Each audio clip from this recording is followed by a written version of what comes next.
So, students of class 7, now we will learn chapter 5 water, and in this chapter we will learn tides यानी ज्वार भाटा.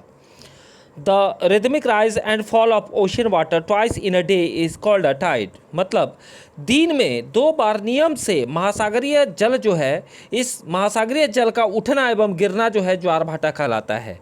It is high tide when water covers much of the shore by rising to its highest level.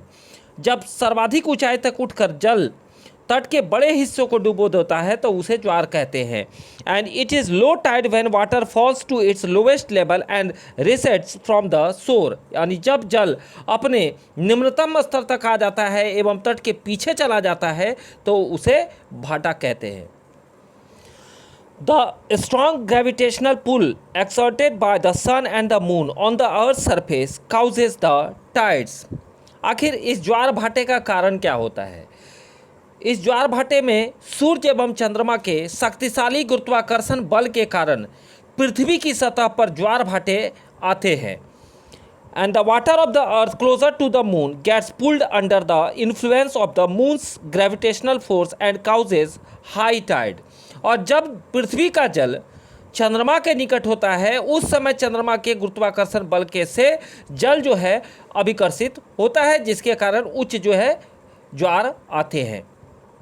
During the full moon and new moon days, the sun, the moon and the earth are in the same line and the tides are highest.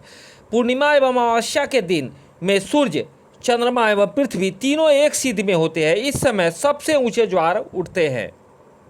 These tides are called spring tides. इस ज्वार को बृहद ज्वार कहते हैं.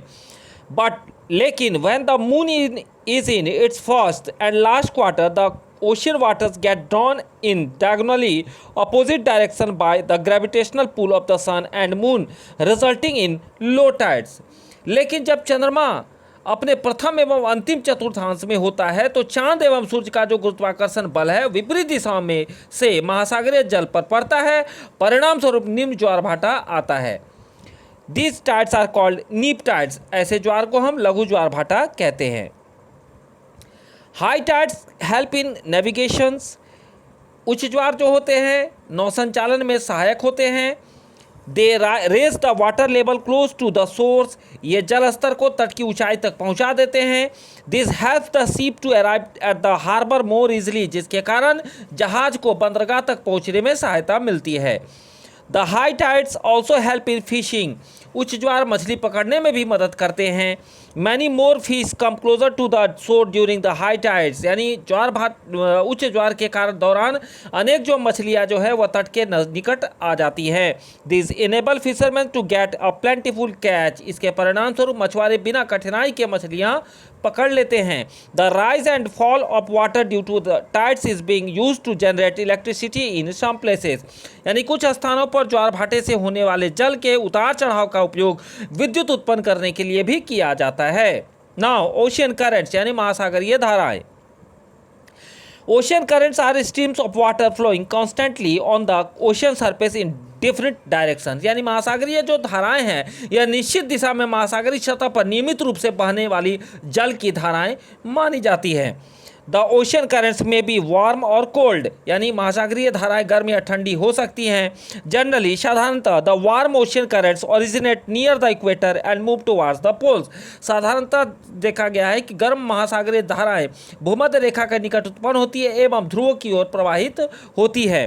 The cold currents carry water from polar और higher latitudes to tropical और lower latitudes. यानी ठंडी धाराएं ध्रुव या उच्च अक्षांशों से उष्णकटिबंधीय या निम्न अक्षांशों की ओर प्रवाहित होती है. The Labrador ocean current is cold current while the gulf stream is a warm current. यानी लैब्राडोर महासागरीय धाराएं शीत जल धाराएं होती है जबकि गल्फ स्ट्रीम गर्म जल धाराएं होती है. The ocean current influence the temperature conditions of the area. यानी महासागरीय धाराएं किसी क्षेत्र के तापमान को प्रभावित करती है. Warm currents bring about warm temperature over land surface. यानी जो गर्म धाराएं होती है उन गर्म धाराओं में स्थलीय सतह का तापमान जो होता है वह गर्म हो जाता है. The areas where the warm and cold currents meet provide the best fishing grounds of the world.